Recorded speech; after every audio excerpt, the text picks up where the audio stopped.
তাই সঙ্গে করি আমি ডাকি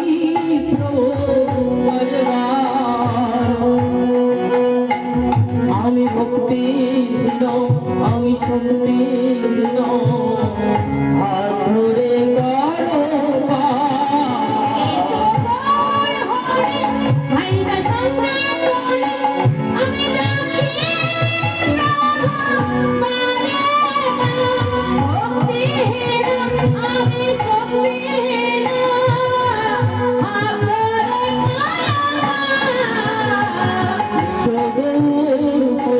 তাই সঙ্গে করি আমি ডাকে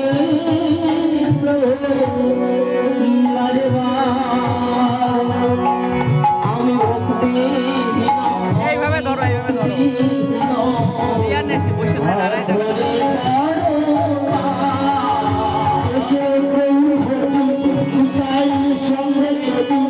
আমি ডাকি বলে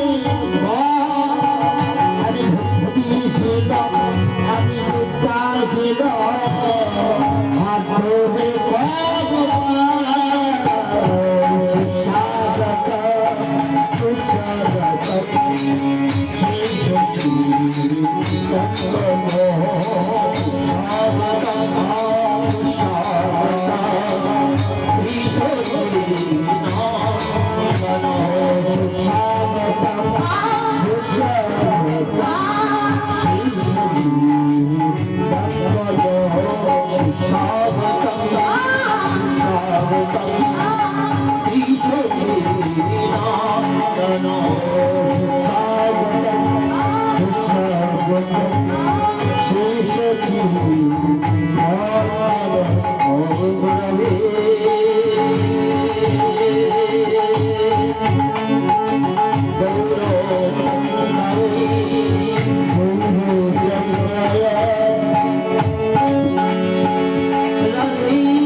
Bye.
গৌরবরাগী শুধু কৃষ্ণ ভক্ত মন্ডলী অভক্তিবতী মায়ের চরণে জানাই সর্বপ্রথম এই কীর্তন জগতে সর্বকনিষ্ঠ জ্ঞানহীন শ্রদ্ধাহীন ভক্তিহীন কীর্তনিয়া সৌরভ মন্ডলের কোটি কোটি ধন্যবাদ প্রণাম জানাই আমার শ্রী গুরু পাদ পদ্মে। তিনি আমার প্রতি প্রসন্ন হন, সেই গুরু কৃপা বলে আপনাদের মতো মহতের সম্মুখে দাঁড়িয়ে দুটো হরি কথা কৃষ্ণ কথা বলতে পারব। ততক্ষণ প্রণাম জানাই আমার জন্মদাতা পিতা মাতার চরণে, যাদের কৃপায় আমি এই ধরাধামে এসেছি, আপনাদের মতো ভক্ত সঙ্গ করতে পারছি। যাই তাই আজকের আস্বাদনের বিষয় শ্রীকৃষ্ণের বাল্যলীলার মধ্যে পড়ে শ্রীকৃষ্ণের কালীয় দমন লীলা। যাই তাই বৃন্দাবন লীলা আস্বাদনের আগে রাজ মধুময় শ্রীধাম নবদ্বীপের মাঝে আমার গৌর হরির ভাবটি কেমন আমরা আস্বাদন করব।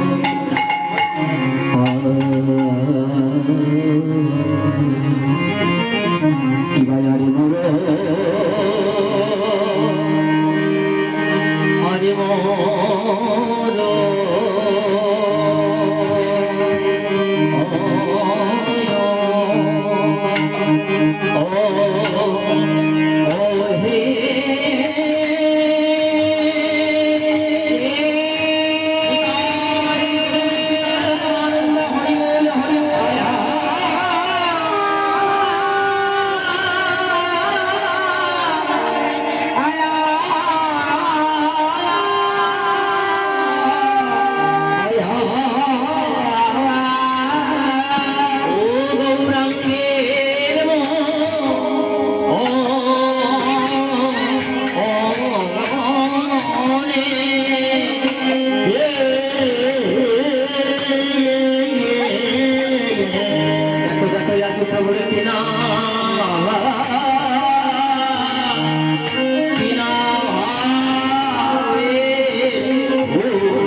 আর প্রাণ বধুয়া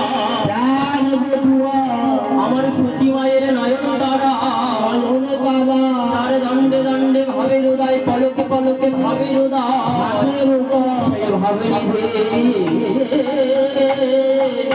ভাবনিধি প্রাণ গৌর হরি রাম দেখো দেখো পুরাবের ভাব মনে হলো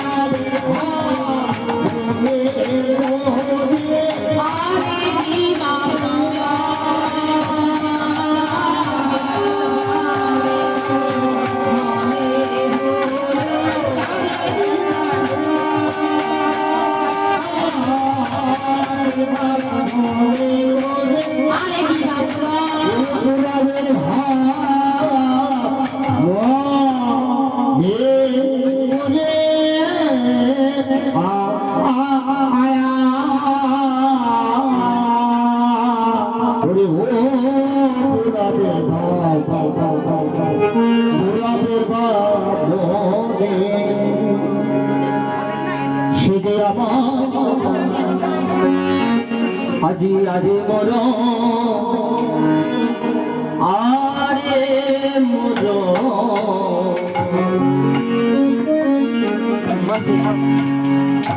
আজি আমার সিংহপুরকে আমার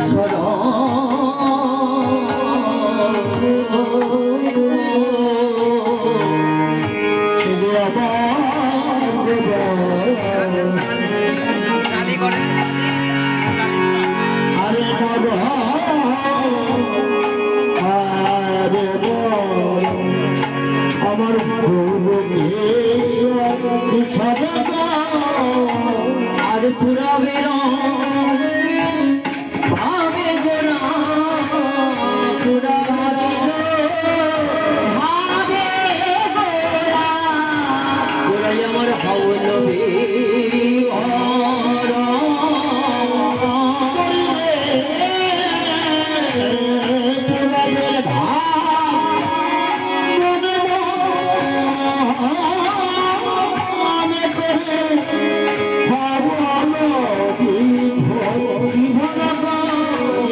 আজ মনে পড়েছে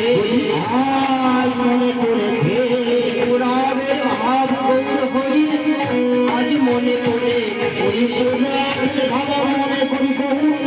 আজ মনে পড়েছে মধুর কবিতার মাঝে আজ মনে পড়েছে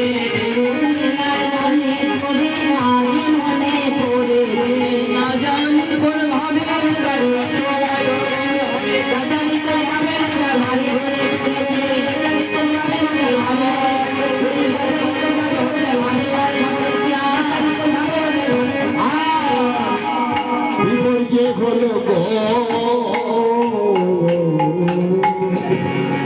চেতো দর্পণ মার যায়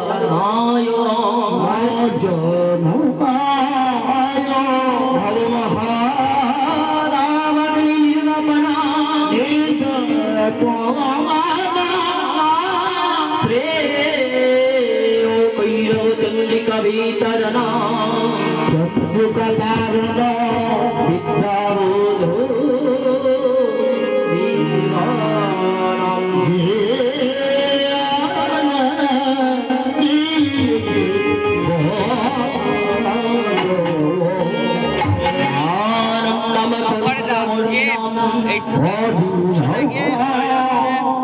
প্রতিপদম পূর্ণামৃত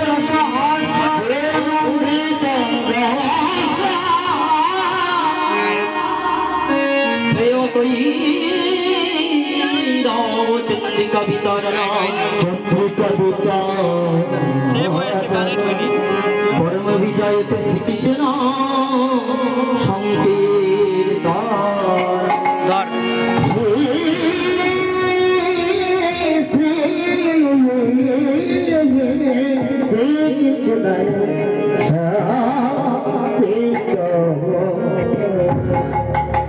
জয়নিতাই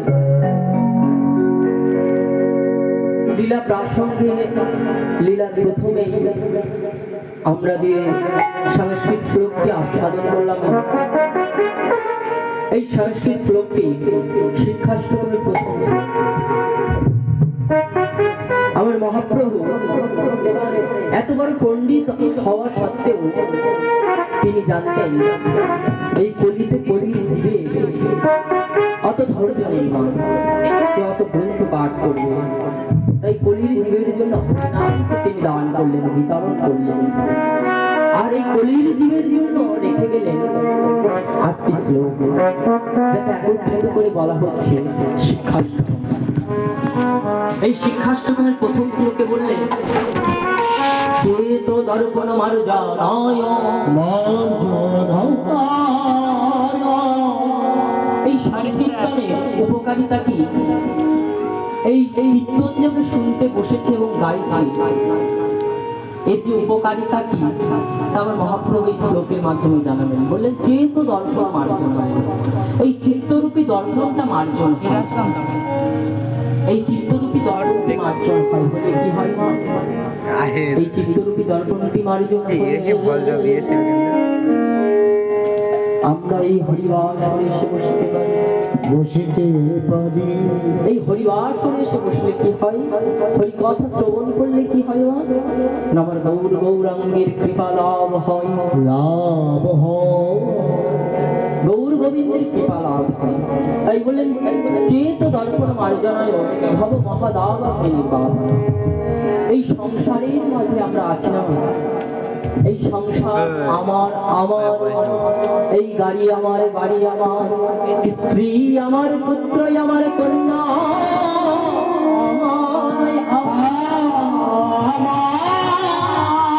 এই সকলই তো আমার। তবে আমিটা বলতে পারো আমার, এখানে তো অনেকেই বসে আছে, ওমা সবই তো আমার, তা আমি বলুন তো দেখি জয়নিকা ভক্তমন্ডলী ভক্তিমতী মায়েদের চরণে আমি টাকা সবই তো আমার। স্বামী আমার, স্ত্রী আমার, পুত্র আমার, কন্যা আমার, বাড়ি আমার, জমি আমার, ধর্ম সবই তো আমার। আমার আমার আমার এই ভাব। তবে আমি কার? এই আমিটা কার? এই আমি বস্তুটা যে কি তাই জানবার লাগে আমার সনাতন গোস্বামী, সরগোস্বামীর মধ্যে এক সনাতন গোস্বামী, তিনি তৎকালীন সময়ের এই বাংলা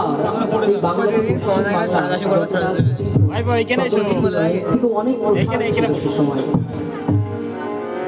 পূর্ববঙ্গ, পশ্চিমবঙ্গ, বিহার, উড়িষ্যা, ঝাড়খণ্ডের কিছু অংশ নিয়ে আমাদের এই বাংলা, এই বাংলার যে শাসনভার ছিল, নবাবী শাসনভার, হাজারদুয়ারি গেছেন না?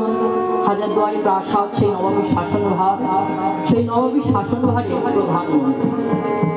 এত বড় প্রধানমন্ত্রী হওয়া সত্ত্বেও তার মনে প্রশ্ন জাগলো সনাতন গোস্বামী, এই জগৎ তো সবই আমার, তবে আমি টাকা। তাই জানবার লাগে আমার সনাতনের শান্তি করলেন সমস্ত কিছুকে দান করি। দান করে কি বললেন? তিনি তীর্থে পর্যটন করে বেড়াচ্ছেন। শুনলেন দয়াময় গৌর হরি নাকি কাশী ধামে বিরাজ করছেন। সেই কাশী ধামে যখনই পৌঁছিয়েছে মা, মহাপ্রভুর চরণে আছাড় খেয়ে লুটিয়ে পড়েছে আমার সনাতন গোস্বামী।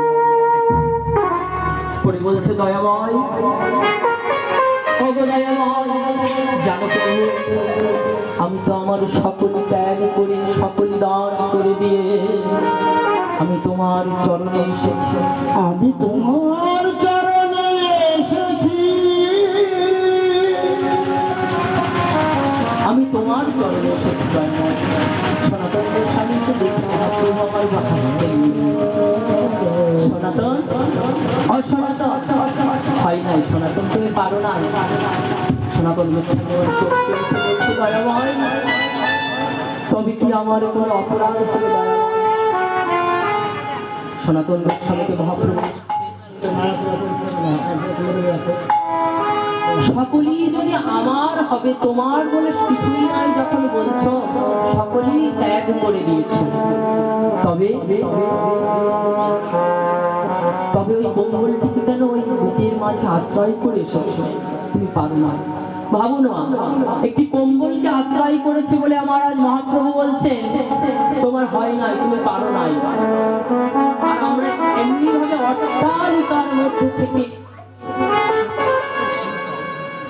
বলুন তো মা, আমরা কি করে গৌর গোবিন্দের শরণ পাবো? তাই তো কৃষ্ণদাস কবিরাজ বললেন, সংসার বিষণালে দিবানি শুধিয়া জয়, কি করব না পাই আয়। এই সংসারের পাপে আমাদের আর কিছু নাই, আমরা যা এনেছিলাম সবই হারিয়ে ফেলেছি। মাতৃগর্ভে যখন ভগবানকে কথা দিয়েছিলাম ঊর্ধ্বপদে হেতু বললে, সেটা সবই ভুলে গেছে। আজ আর হরিনাম করি না, হরিনামের স্থানে যাই না, আমরা আন কথায় আন কাজেই মত্ত। তাই সনাতন গোস্বামী আমার ছুটতে ছুটতে ওই মন্দির থেকে বাইরে বেরিয়ে ভিখারিকে কম্বলটি দান করে দিলেন। কম্বলটিকে দান করে দিয়ে মহাপ্রভুর চরণে এসে লুটিয়ে দণ্ডাবাদ করে বলছে, প্রভু দয়াময়, ও দয়াময়, আমি এসেছি প্রভু, বলো। তখন মহাপ্রভু আবার বলছে, বলো বলো সনাতন, ও সনাতন, ও সনাতন, বলো তুমি কি জানবার লাগে? সমস্ত কিছুকে ত্যাগ করে দিয়ে তুমি এখানে এসেছো, আমার কাছে এসেছো। তাই সনাতন গোস্বামী পাদ আমার বলছেন, দয়াময়, কে আমি বা কার, আমি বাবা কিবা মরে পরিচয়,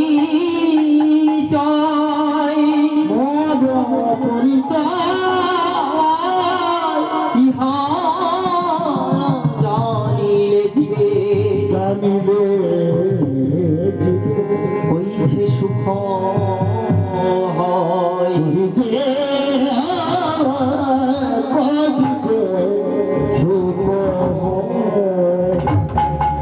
তাই মহাপ্রভু আমার বলছে, সনাতন বুঝেছি, শোনো শোনো সনাতন, এ আমি শুধু তোমাকে বলছি না, যেমনি ভাবে কুরুক্ষেত্রের মাঠে, কুরুক্ষেত্রের যুদ্ধের মাঠে আমি অর্জুনের রথের সারথি হয়ে অর্জুনকে শুধু নয় সকলেই জীব মণ্ডলকে আমি গীতার জ্ঞান দান করেছিলাম, তদ্রূপ ভাবে আমি তোমায় বলছি, শোনো, জীব নিত্য কৃষ্ণ দাস, কৃষ্ণ নিত্য দাস, তাহা ভুলি হৃদয়ে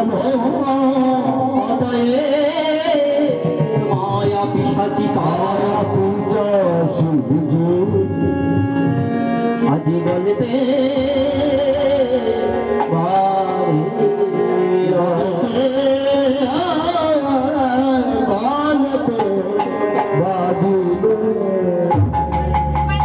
জীব নিত্য কৃষ্ণ দাস, আমরা যেবার নিত্য কৃষ্ণের দাস, হরি দাস, আমরা তাই ভুলে যাচ্ছি।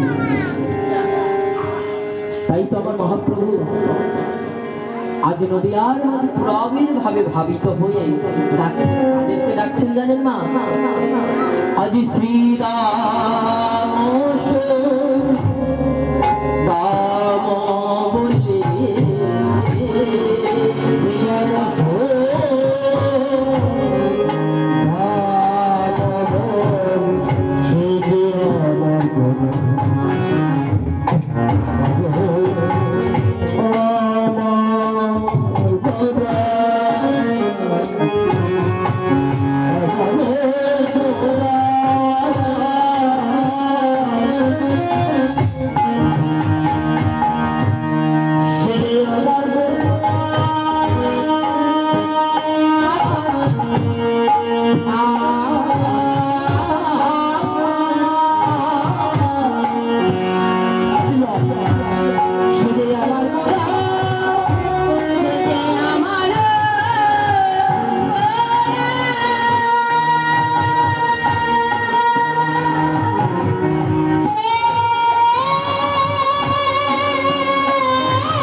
শ্রীরাম দাম বলি শ্রীরাম রাম বলি আমার সর্বনেতা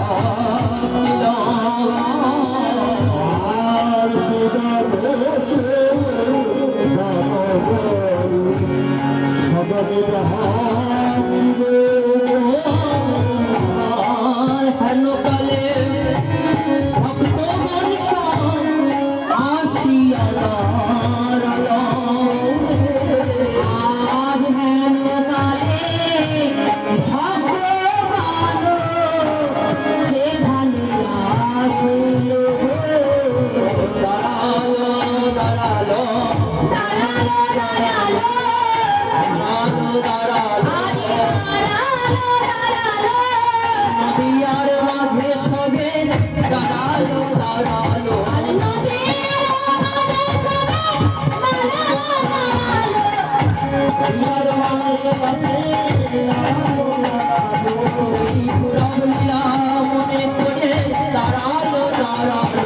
পুরবলীলা মনে করে দাঁড়ালো দাঁড়ালো এই আমার আমার রসিকরা জানি করে ভাবে উদয়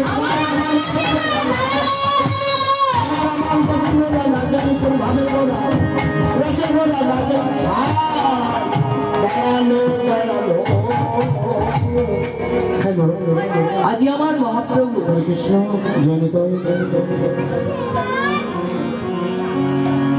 আজ আমার মহাপ্রভু নদিয়ার মাঝে দাঁড়িয়ে শ্রীরাম সুদাম দাম বসুদাম সুবল বটু মধুমঙ্গল বলে ডাকছে মা মনটা জানি তাই তাই তাই এই যে ডাকছে মা তবে আমাদের নদিয়ার নবদ্বীপের মাঝে তখন শ্রীরাম সুদাম দাম বসুদায় না আছে মা শ্রীরাম সুদাম দাম বসুদাম বলে কোনো মহাপ্রভুর পার্ষদ ছিল মা ও মা যায়নি তাই একটু প্রশ্নের উত্তরগুলো দিতে হবে যায়নি তাই কীর্তন শুনতে বসেছি মা কিছু কর্ম না করলে উদ্ধার হবে না যায়নি তাই মা নদিয়ার মাঝে কি কোনো শ্রীরাম সুদাম দাম বসুদাম বলে ছিল মা হরে কৃষ্ণ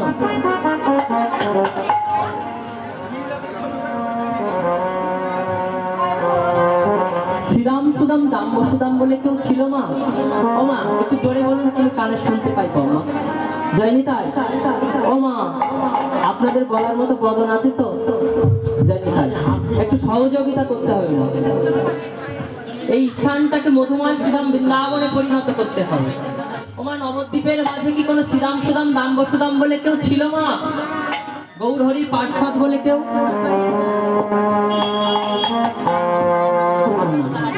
জানি তাই ছিল না যদি নাই থাকতো মা তবে মহাপ্রভু ডাকলেন কেন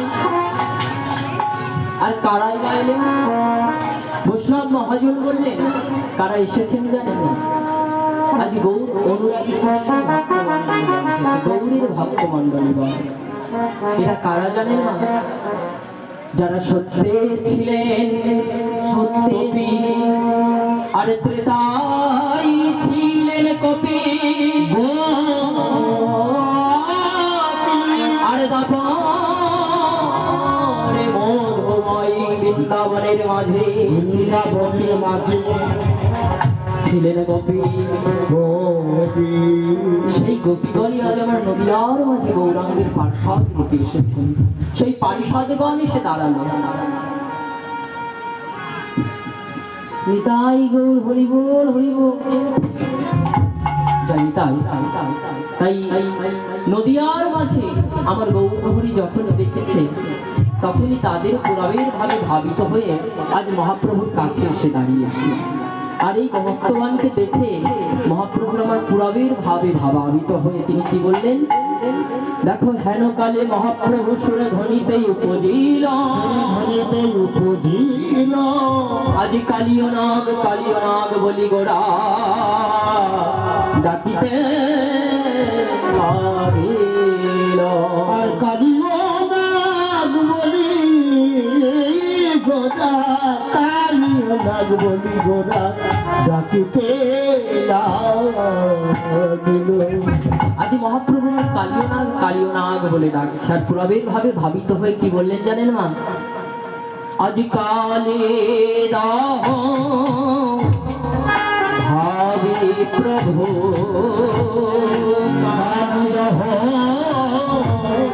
ভাবি প্রভু আজ সুরধ্বনি রে কোনি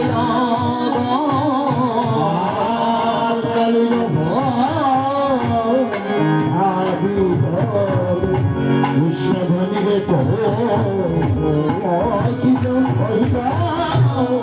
কালিদাহ ভাবে প্রভু সে আমার গোলা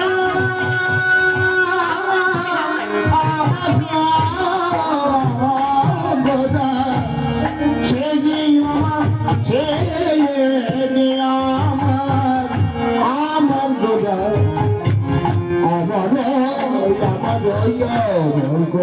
গোদা ভাবি গোদা কৃষ্ণ নদীরে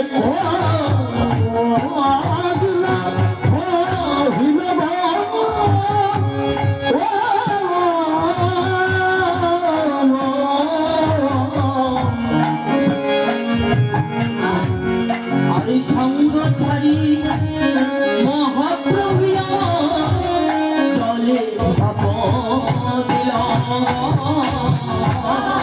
সঙ্গ ছাড়ি মহাপ্রভু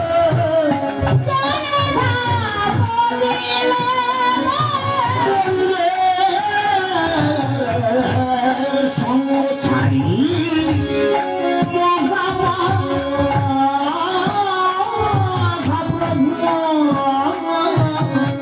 আমার চলে দমন করিব করিব দমন করিব ভাবে সে গৌর বলে দমন করিব ভাবে সে গৌর বলে দাপন করিব আজি দাপন করিব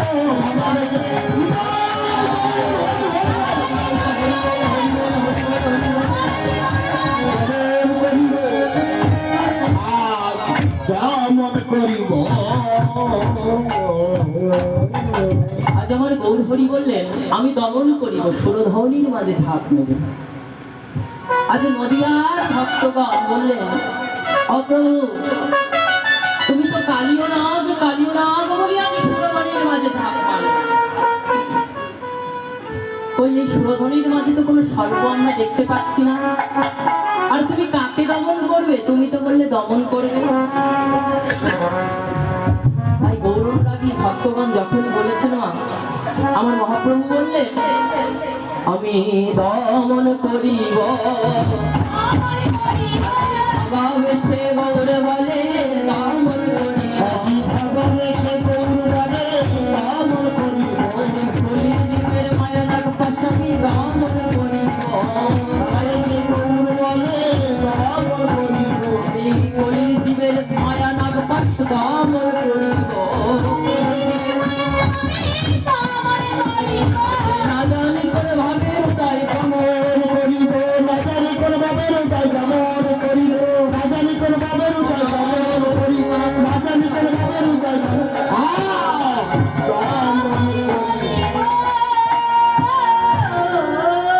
আজ ভাবে আবেশে আমার মহাপ্রভু বললেন ওই কলির জীবের মায়া নাগ পাশকে দমন করবো। দমন করবে কেন?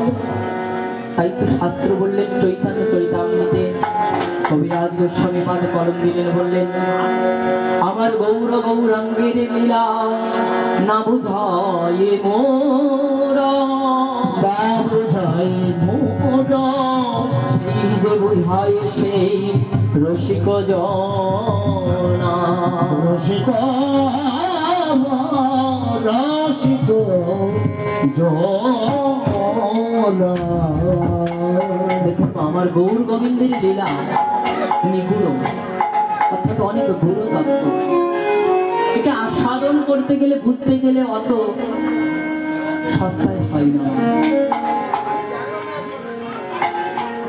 এমনি ভাবে হবে না।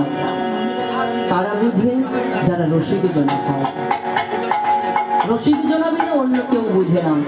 গুরু কৃপার প্রার্থী হতে হবে মা, গুরু চরণকে আশ্রয় করে আমার গৌর হরিকে ভজনা করলে গৌর গোবিন্দের লীলা আশ্রয় হয়, জানা যায় না। তাই তো এই যে আমার মহাপ্রভু সুরধ্বনিতে ঝাঁপ দিয়েছেন, এই সুরধ্বনিতে ঝাঁপ দিলে তিনি কি করলেন?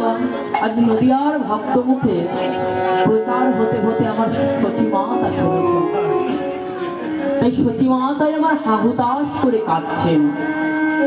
আর নদিয়ার ভক্তগণ কাঁদছেন, আমার গৌরবী সোনার গঙ্গা সুরধ্বনিতে ঝাঁপ দিয়েছে, কি হবে প্রভু? তাই তো পদকর্তা বাসুদেব ঘোষ বললেন, পদকর্তা বাসুদেব ঘোষ লীলার এক পাশে দাঁড়িয়ে বললেন, দেখো দেখো আজি এত বলি মহাপ্রভু জলে ঝাঁপ দিল, কত কহি মহাপ্রভু জলে ঝাঁপ দিল।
মহাপ্রভু সুরধ্বনিতে ঝাঁপ দিল।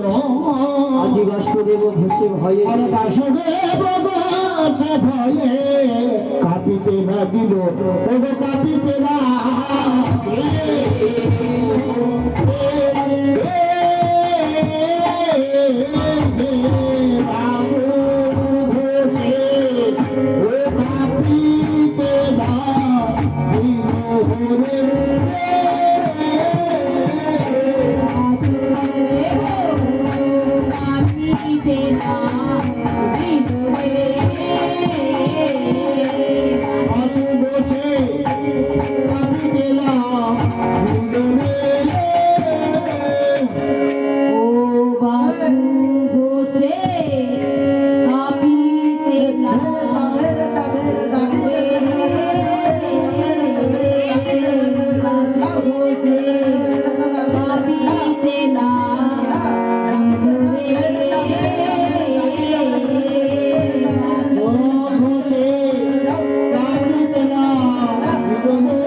বসে